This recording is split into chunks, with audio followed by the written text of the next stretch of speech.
Hey, everybody, this is Gina Cavalier. I'm the host of the Liberated Healer podcast, and we're having a follow-up second interview with Susan Anderson. She is sort of an expert in her field of grief and has written several books about it. And love to welcome you again, Susan. Thank you for coming on today. Thank you for having me. So we had a really great conversation last time you were on, and this podcast usually follows a little bit of my life, which, I guess is the reason why I started it. And this was about a year ago. And I was going through a breakup and I was in the middle of grief. And so I used your books actually, and I contacted you and you agreed to come on. And they really helped me process, literally intellectualizing where I was in every moment. And it really helped me kind of get to the other end. And then, so I wanted to unpack that a little bit.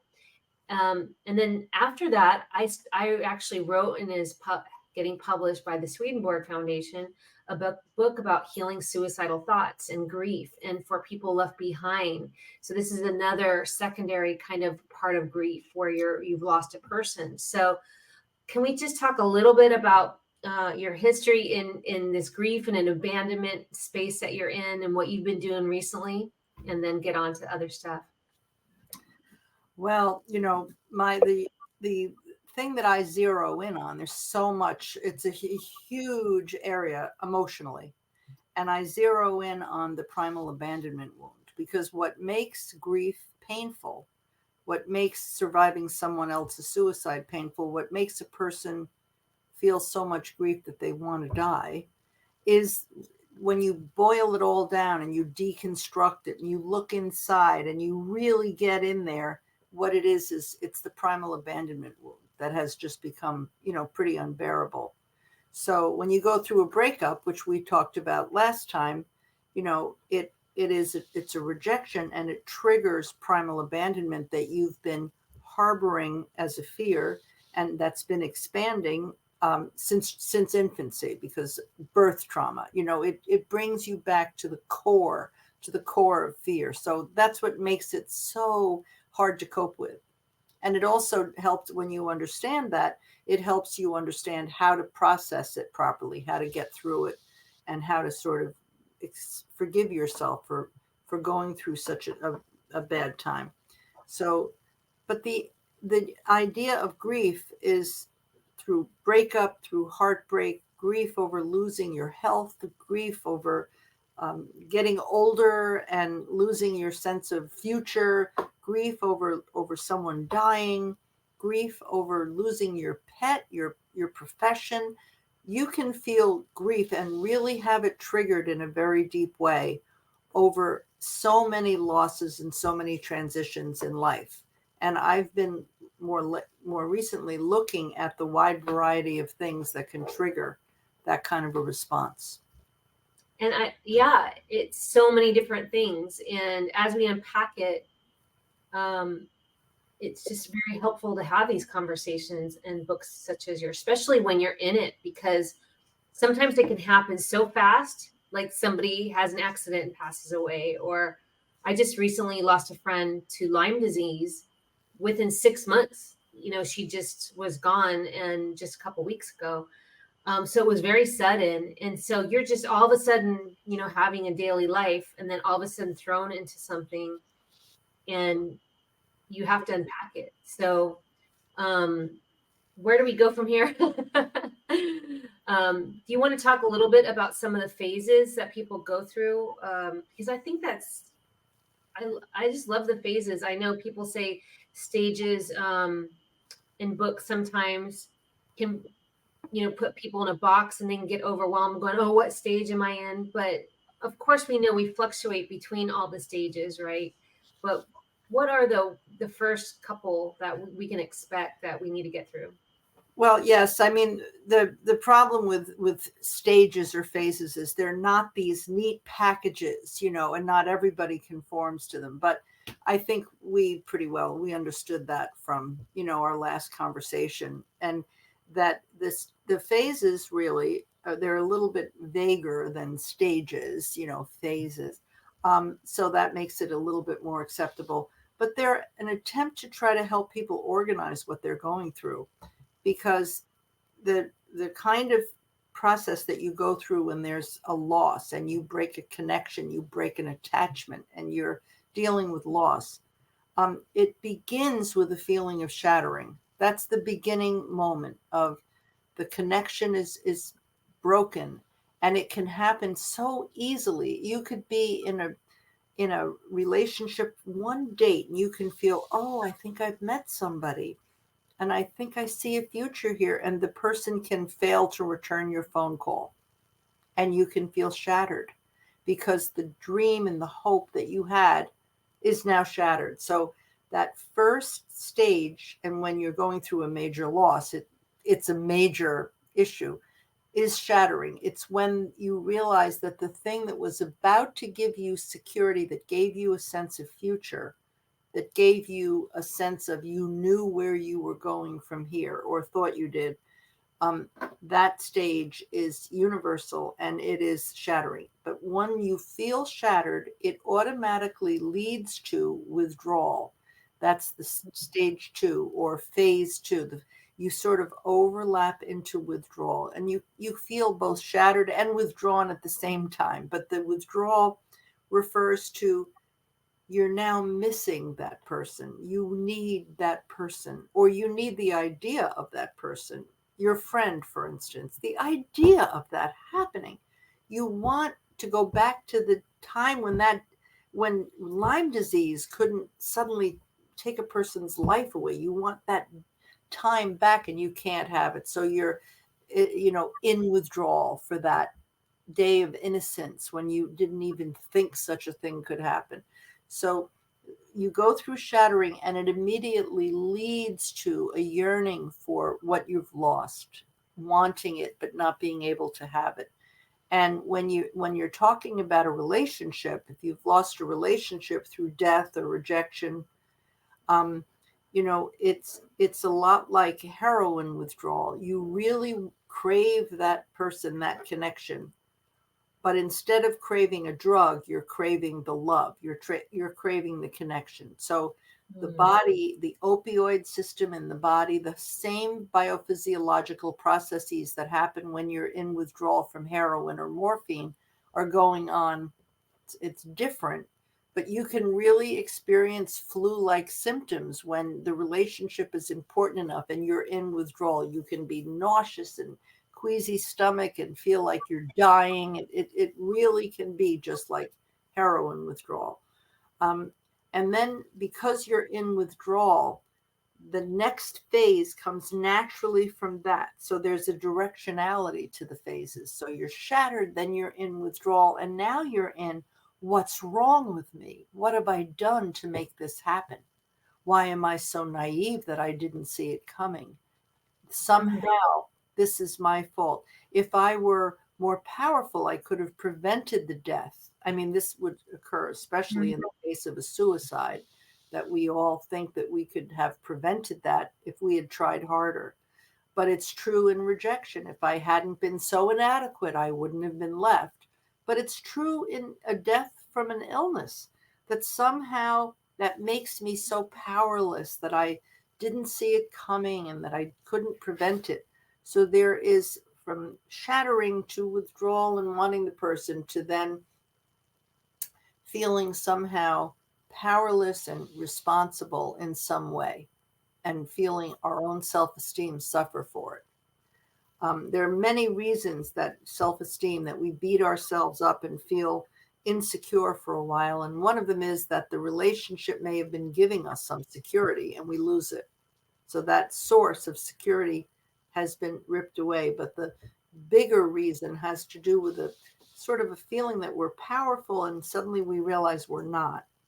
And then with blaming ourselves and beating ourselves up and taking too much responsibility for the loss, then we go to rage, because there's part of us that says, wait a minute, this isn't all my fault. It's because life is hard. It's because not everything is under my control. It's because conditions are rough, or the person is bad, or that they shouldn't have done that, or so many things. The rage gets us to refuse to take all that responsibility and sort of lash out at the world. Mm-hmm. And when you're in grief and you're going through this process of shattering, withdrawal, internalizing, and feeling inadequate, and then rage, that's when we really can get angry at innocent bystanders who try to help us and say stupid things like, oh, that which doesn't kill us makes us stronger, or you'll get past this, or just let go, or simplistic bits of advice that, that really can enrage us. So when we're in that rage phase, we can be particularly annoyed at the simplistic things, the lack of empathy that we get from our friends and family and people we expected to understand what we're going through. So the rage phase is really quite an interesting phase, because it isn't just about yourself and the pet or the job or the person or the situation that you lost. It's Mm-hmm. you and the rest of the world, also your relationship to the rest of the world, and your recognition that that empathy is not something that is in abundance in many people. So Yeah. the rage is such a lesson. We learn so much from the rage. And then the fifth phase is lifting. And Mm-hmm. lifting sounds terrific because you're lifting out of the grief. You're having a moment of distraction.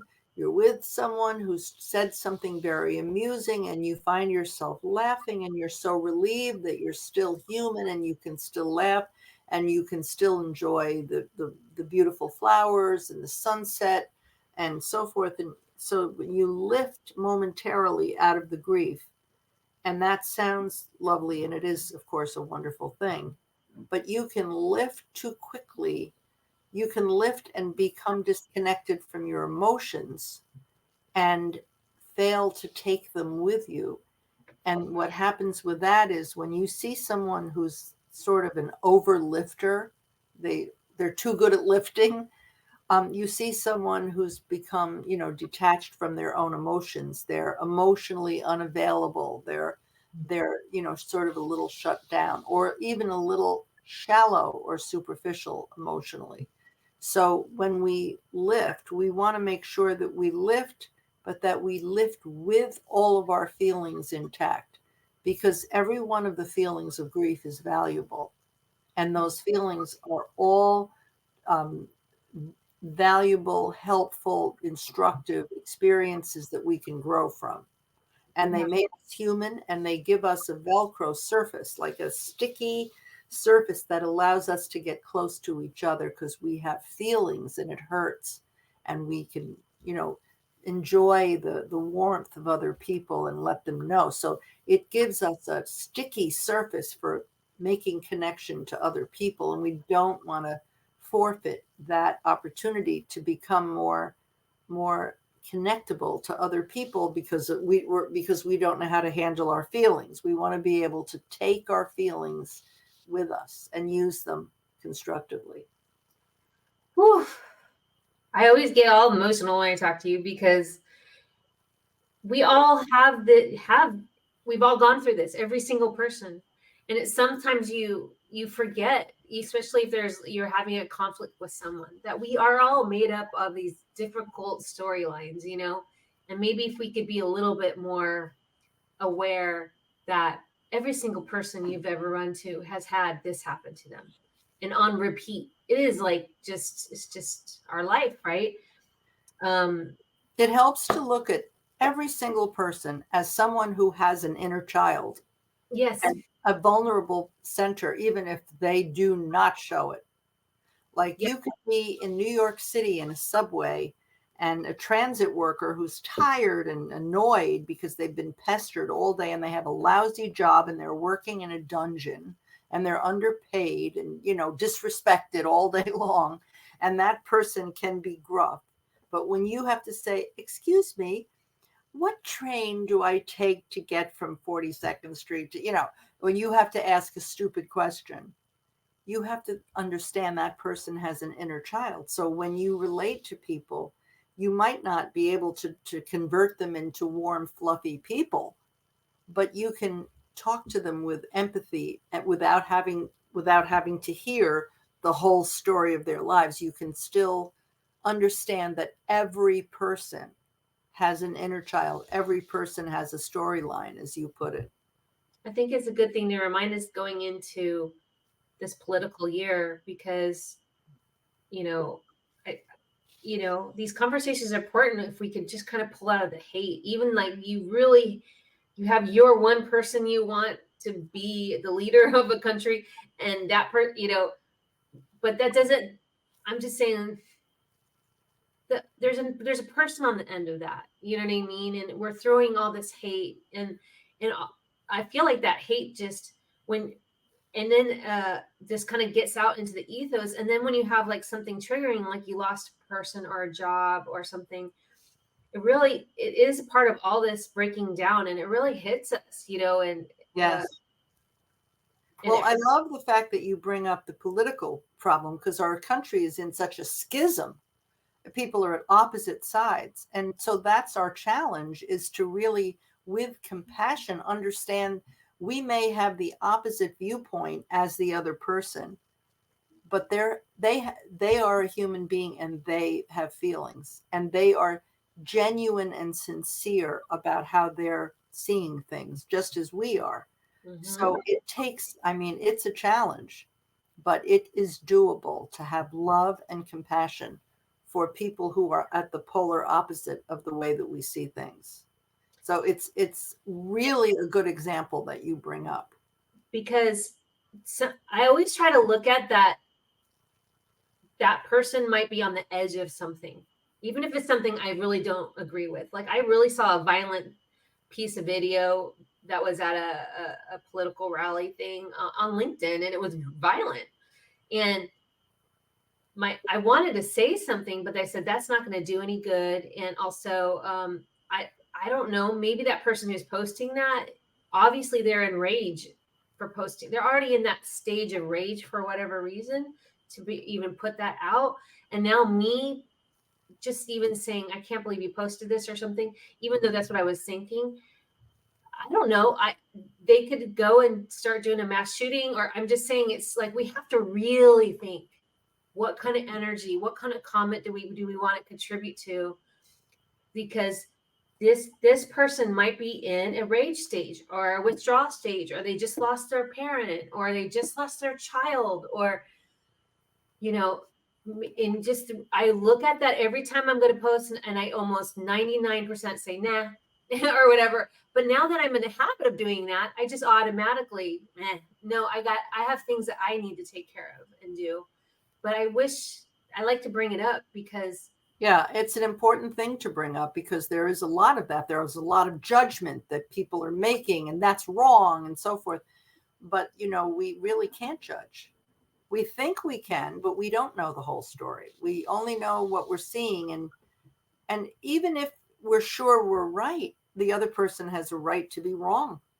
So that it's really the type of compassion and acceptance that it takes to really live in peace in the world, especially today with everything that's going on. It takes a great deal to do that. And it takes being really accepting of all of our emotions so that we can accept everyone else's emotions. Yeah. And I loved your audiobooks. That's what I used because when I was the interesting thing about my last breakup, I wanted the breakup, but I had a physical reaction, and I've never had that before. Like I was feeling this massive anxiety through my body, almost like my whole body was tingling. So that was the worst part, because in my mind, I didn't want to be with this person. I knew that it was time to end it. So I was already kind of as accepting of the the wounds or whatever I was unfolding, and I was trying to take the lessons of what I could learn to do better next time and all that stuff. But there was a physical reaction, like physically, like anxiousness, like it was ripped from me. And I still actually, and it's gotten less, but I've never had that before. So I feel like I've triggered maybe some old wound, because in my mind, I'm all right with that situation. But I don't know why I had, have you heard a lot about these physical reactions to in these stages and um, attributing to anxiety and panic attacks and kind of a more of a physical nature? Yes. Well, the anxiety is physical. You feel anxious. It isn't just you think anxious, you feel anxious. And when you're having a panic attack, it's a complete biophysiological event.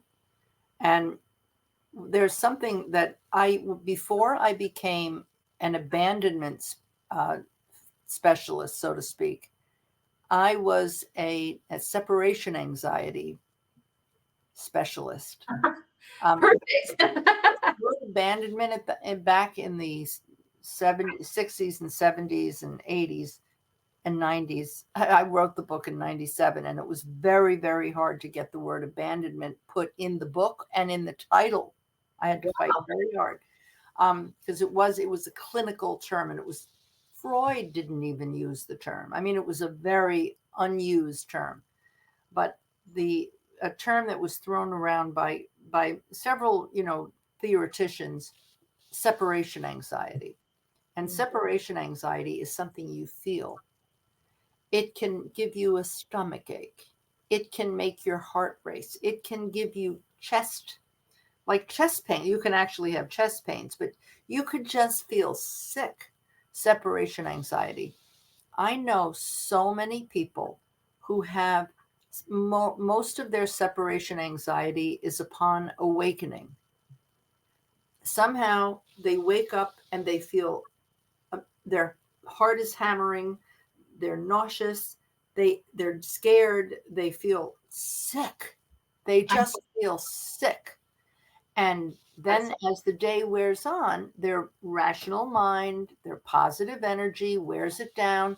And by 2 o'clock in the afternoon, they're having lunch with a friend or whatever they're doing. They're completely present. And, they might have moments of their stomach not quite feeling settled. But separation anxiety is really intense, and it's physiological. So this is physical. And so you knew that you needed to end this relationship. But the fact was that you were separating yourself from something that had been, even if it had been an illusion, you were separate. You were taking a scalpel and you were saying, I need to do this, but it hurts. It's going to hurt. Yeah. Yes. You just described me because it's gotten better, but every morning I wake up with a panic attack. And it's been this whole year from that. And it's gotten a lot better. So the first thing I do when I wake up is I love the iHome because I just say, Siri, I put on meditation music. So I change my environment instantly. I know how, because I teach meditation right there, laying in bed, I just ground myself. I look around me. I see my dogs. I say, I love you. I say the words love. Like I've learned how to kind of do what works for me, but it's instant every single morning. Well, Like, I mean, if we were to deconstruct that, and I don't know for sure because we'd have to spend yeah, hours talking and looking, sure. but I'm assuming, and I could be wrong, but I'm assuming that you're waking up and your brain hasn't had a chance to reassure you that you're okay. So you're waking up and you're feeling alone. You're all alone on the planet. It's only you. There's no one. And you're waking up alone. And then you say, Siri, put on this, and that immediately connects you to something. It immediately gives your mind a positive focus. You're immediately connecting. You're immediately demonstrating your power to get into the moment.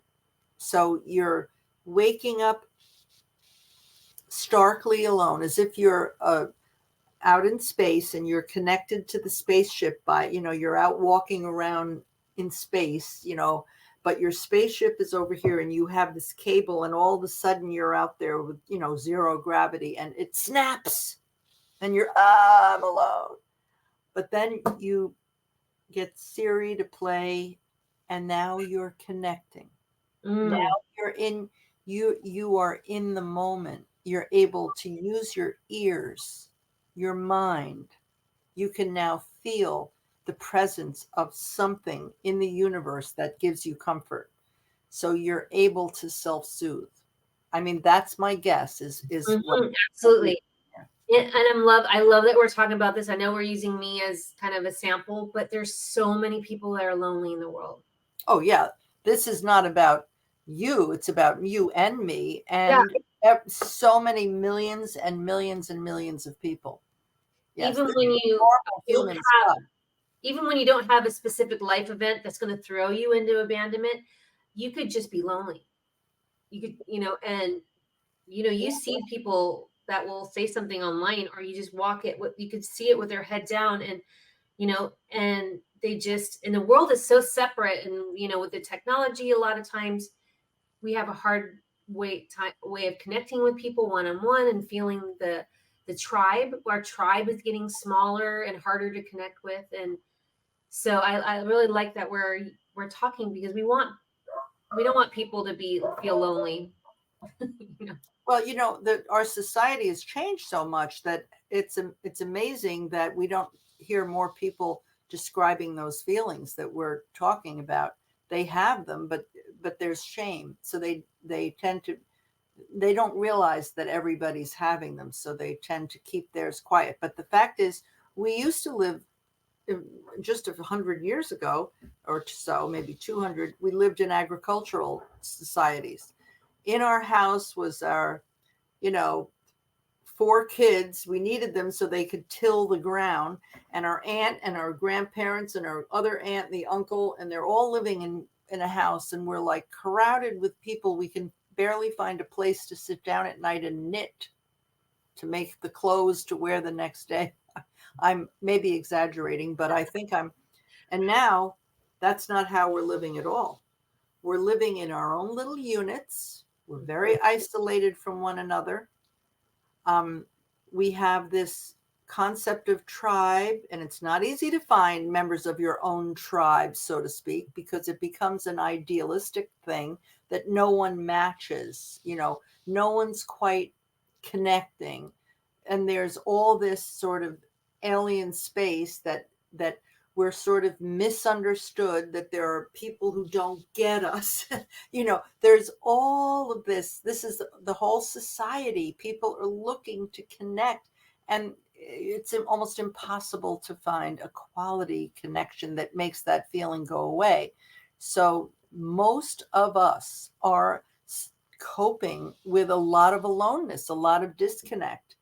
We may have a family and a bunch of kids, but we're still isolated within our own families, or we're living alone and we're in the community trying to use our social life to supply us with enough connection. This is pervasive throughout society, that's going on. And it might not have been as great an issue back 150 years ago, but it is a contemporary issue. I think it's interesting, because I'm putting together a documentary about surviving suicidal ideation and suicide, actually. And in my research, exactly, just going back 100 years, people, for the most part, if it was suicide, it was like you were a slave, or you were a prisoner of war, or you were in the military. I mean, there was very harsh reasons why people committed suicide. It usually, from what I can tell, wasn't about just that they felt disconnected and alone, because they never felt alone. They always had like little groups that they had, and they had their job and their life purpose, whether it was, like you said, tilling to the ground, and they knew where they stood in their family, that they had a job to do, take care of the horses or whatever. And as we've gotten more technically advanced and more modernized, we become more separate. And that's why these conversations are super important, right? We don't want to lose people. Suicide is an affliction that, it can be, healed, or, out of society. But why is it growing? It's actually growing in huge numbers. Um, and then the people left behind fall right into, they're left behind, and their life has changed forever, and their whole family. So, and a lot of times, like you said, they don't talk about it. They feel shamed. You know, they're afraid to taboo, like they're not going to get a job again if they tell people. And, a lot of it's done in secret, especially military and vets and things like that. So I really appreciate your work you're doing in this area. Yeah. Well, I appreciate the fact that you're researching suicide and the increasing, suicide among people, the alienation that people feel, because you threw in the idea of a sense of purpose just before, but that's so huge that people who get to feeling depressed and feeling no sense of purpose feel worthless because they're not fulfilling a sense of purpose. They're not as integral to the family as they used to be, when they used to be the one to take the tractor out, or feed the chickens, or collect the eggs, or whatever. They're not helping a family to survive. They're living on their own, and they're working for their own self-maintenance, and they've lost a sense of feeling integral in a situation. And so where is their self-worth? Oh, their self-worth has to be based on, oh, I'm terrific, or, oh, I have a great personality. But that's so superficial. It's so shallow compared to the kind of sense of purpose and feeling important, and that people rely on us and we're helping other people to survive.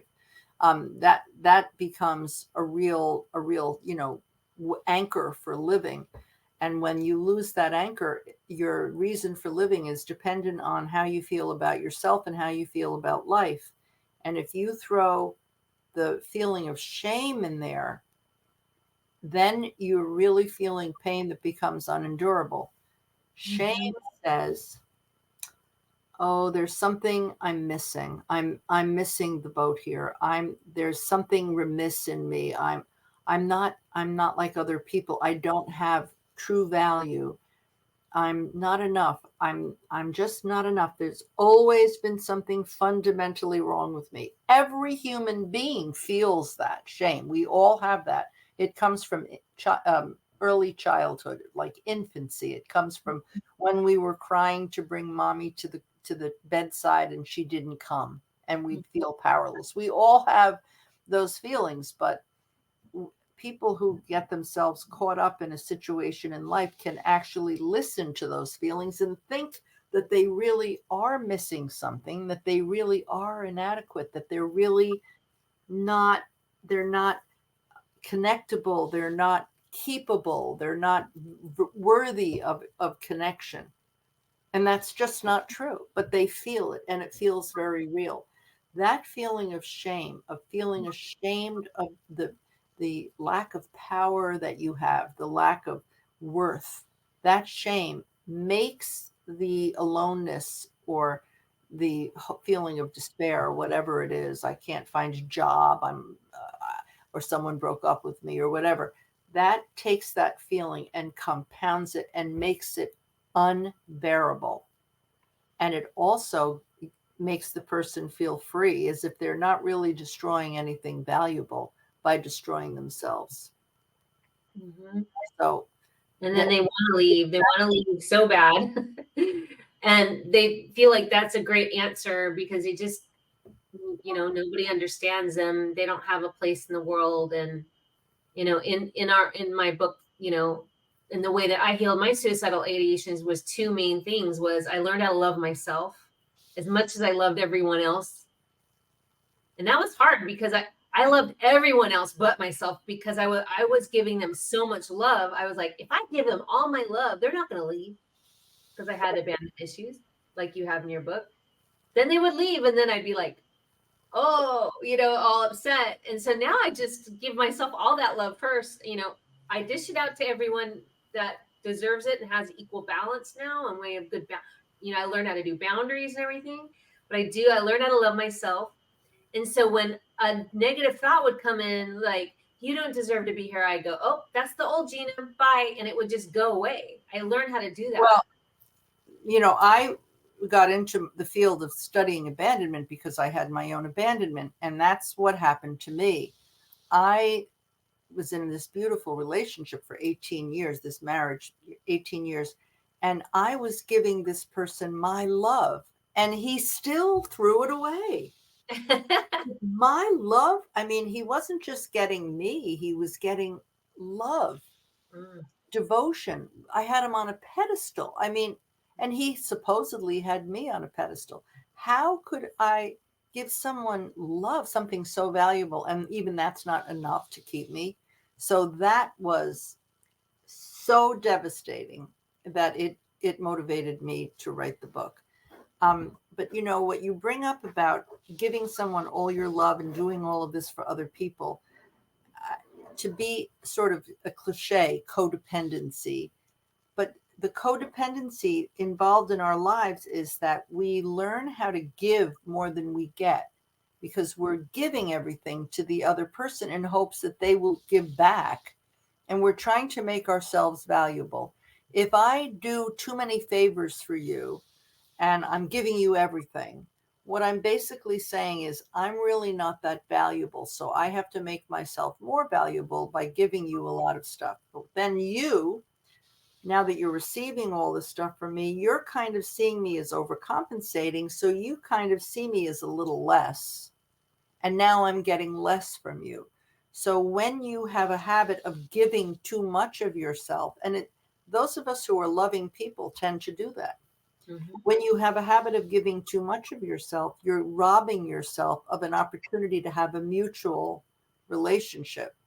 We're not being symmetrical with the other person. We're giving too much.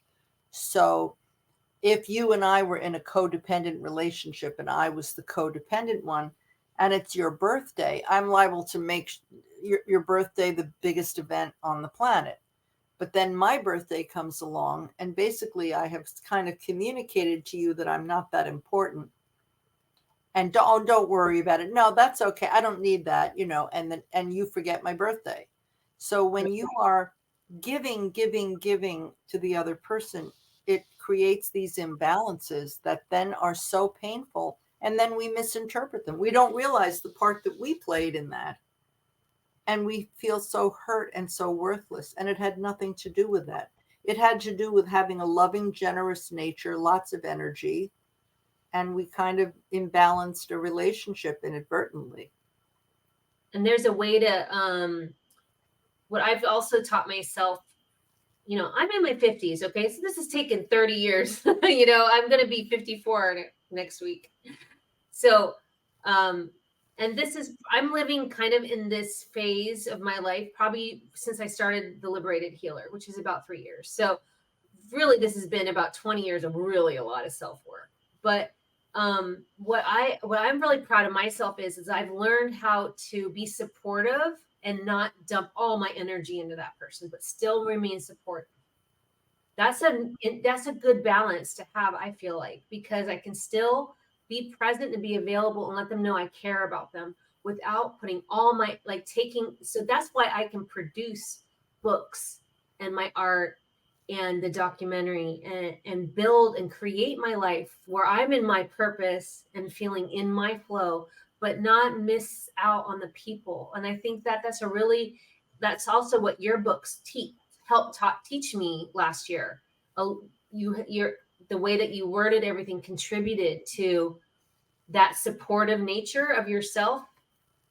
And I think you interwove a lot of that Well, stuff in your books. yeah, creating a new relationship with yourself is what, the whole process of abandonment, the result of it is that you develop a new relationship with yourself.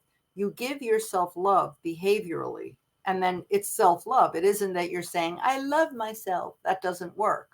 I love you just the way you are. Who cares? You have to give yourself love behaviorally. You have to do kind, loving things for yourself so that you treat yourself with love, and then you become a real vessel for other people. Like you just described this time, and then maybe 5 minutes ago, how you were this way, and then you kind of changed to give yourself more love, to make yourself more the object of your primary love object. Just saying that, anyone watching this hears that and they're inspired. It's very obvious to you, but it's a revelation to many people. I know many people watching need to hear people say those things. They need you to say that, because it's like, oh yes, that's right, that's what I'm supposed to be doing. And it's so hard to do.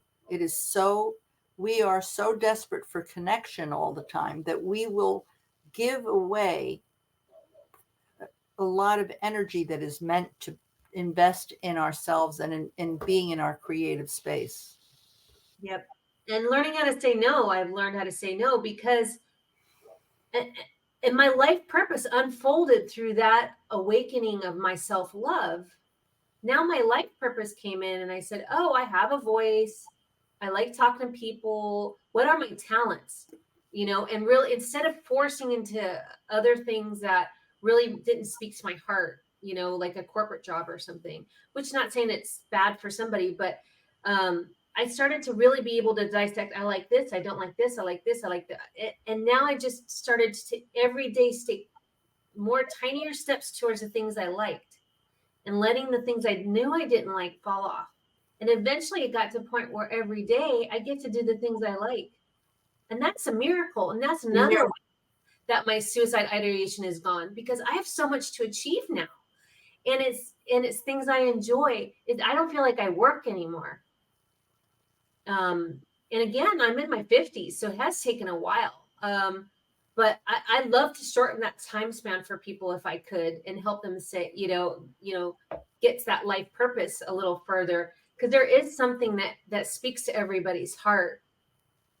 And but you have to really kind of start to let go, and then also realize the things that you are doing, they're not bad. Like if you do have a corporate job, take what it's giving you now, and being grateful for that opportunity and lesson is not, but realizing, so not going in and making it a negative thing is what I'm saying. Still appreciate it, right? Having that appreciation, awareness, and that you get to, have a new experience, but slowly and gently move to a thing that makes you jump out of bed. And it is a process. It's not overnight. There's a book called The Science of Getting Rich, written by Wallace B. Wattles back in, I don't know, 1919 or something. But he talks about more than filling your present place. If right now you're in a corporate job and it isn't meeting your needs to help the world, let's say, you don't have to leave the job. You can more than fill your present place. You can begin right there. You may segue into another way of making money, or may not. But what you're suggesting is you make that work. You take where you are right at this moment and look, find, seek, what's in there, and maximize that more than fill your present place. So, the fact that you mentioned the word work, I don't know, maybe 5 minutes, 10 minutes ago, you said it took a lot of work. And that's the other piece of this, is that you have to actually take steps to accomplish this. It's not spontaneous. It's not like you can just sit there and listen to a few podcasts or whatever and it just happens spontaneously. You actually have to work hard to get to that point. You have to do it very deliberately, and it pays off. Yep. And whatever I tell everybody, and you're the only one that knows what resonates with you, whether it's automatic writing in the morning, or you want to work with a healer, or if you want to work with a doctor, or you want to go on medication. I don't know. It's different for everybody. You're the only one that is your own sovereign being. But that's why, you're one option that really, if I have an abandonment wound, with a lot of us I have, I wrote down things that I knew were my core wounds. And I said, I'm going to work on this core wound, my relationship with my father in my childhood. I'm going to work on this core wound.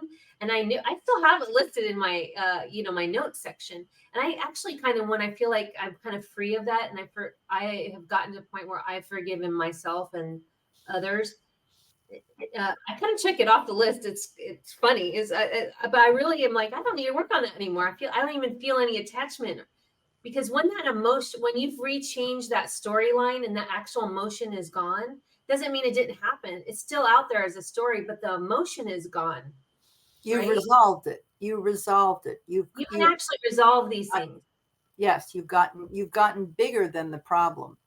You know, the problem, the emotions are all still part of you because you experienced them in the past, and so you have experience with them, but you've gotten larger than that problem. So that problem kind of disappeared because it's a tiny thing. And that's what I think people need to hear. You can resolve even core wounds. You can, Yes. right? It takes work. Yeah. It takes constantly working where you are now and expanding that place. Yeah. Being kind to yourself and compassionate. And then, like we said before, compassionate to the world around you. We're all going through stuff. If you can let go and not have to send off that comment or note, because I feel like people, what I've found with myself is I would still, with that expression, like I had to like input my saying into something, and then I would like, you leave that comment, right, and you go on to do something else. I would still hold that energy a little bit. I would still be in that energy because now I'm a part of that conversation. And so, and I'm a part of this thing that was negative that I felt like I had to jump into, and now I'm holding it a little bit. So it's like even that, even just maybe not commenting on negative stuff, that if you recognize that it's affecting your day somehow, I've really stopped doing that. And I just think that if we do that a little bit more and realizing that's not helping ourselves really first. Well, again, it's pulling away from the codependent, impulse to fix something, to Mm. step in and give the right answer, to moderate the person's anger or whatever when you have the urge to make a comment. But stepping back, you are able to let that person be a separate entity who's you don't agree with, and you can be separate and not have to fix it.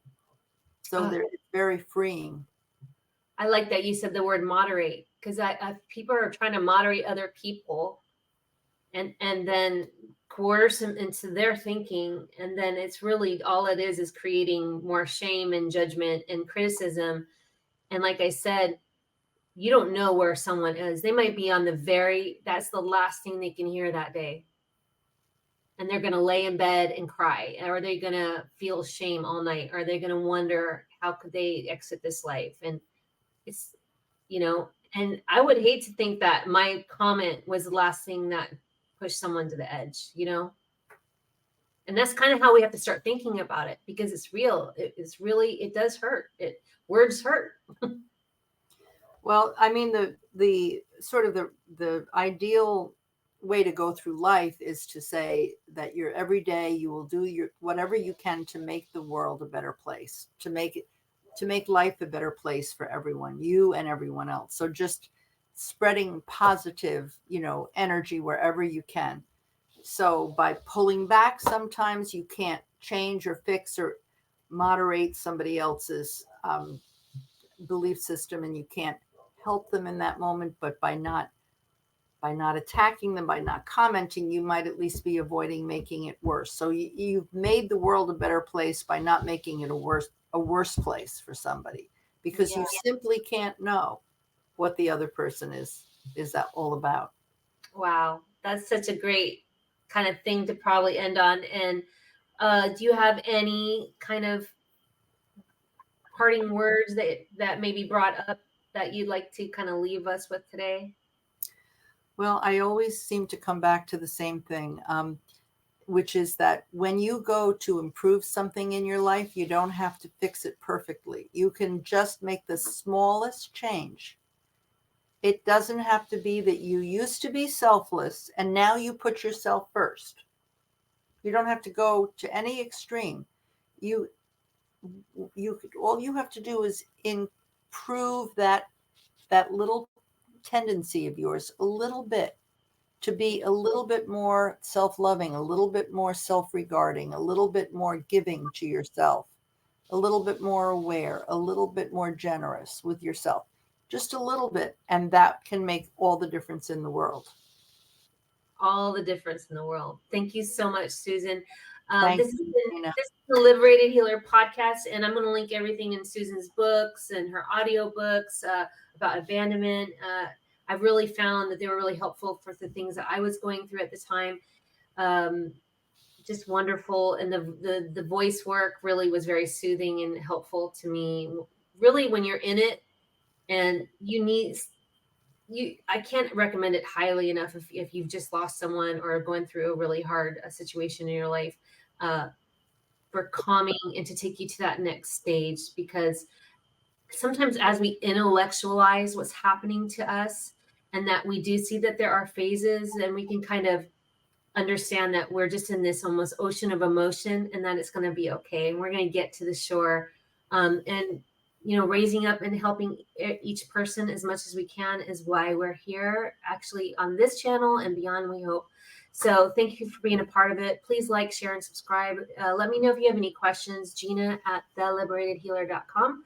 And again, we'll link everything below so you can find each of us. Thank you so much. Thank you, Susan. Thank you, Gina. Thank you for having me.